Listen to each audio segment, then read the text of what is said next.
Hello साथियों, नमस्कार। मैं आप लोग के लिए आज वैदिक संस्कृति के महत्वपूर्ण वन लाइनर फैक्ट पढ़ेंगे जो आपको पीएटी 2026 के परीक्षा में पूछा जाएगा, तो ध्यान से पढ़िएगा। तो आइए शुरू करते हैं। वैदिक संस्कृति के प्रमुख 4 वेद थे।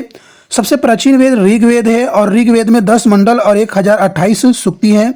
और गायत्री मंत्र ऋग्वेद के 3रे मंडल में लिखा गया है। गायत्री मंत्र किसने लिखा था, इसका कमेंट बॉक्स में आंसर बताइएगा। सामवेद को भारतीय संगीति का मूल्य कहा जाता है। यजुर्वेद मुख्य यज्ञ और विधियों से संबंधित है। अथर्ववेद में औषधि, तंत्र, मंत्र और चिकित्सा का वर्णन है। वैदिक संस्कृति का प्रमुख देवता इंद्र थे।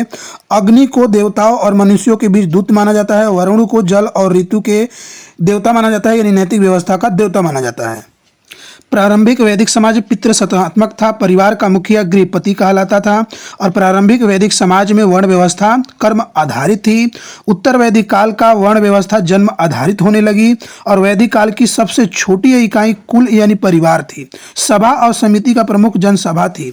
सभा वरिष्ठ लोगों की संस्था थी और समिति आम जनता की सभा थी। वैदिक लोगों का मुख्य व्यवसाय पशुपालन और कृषि था। गाय को अघन्य माना गया, यानी जिसको न मारने को कहा गया, न मारने जाने वाला कहा गया।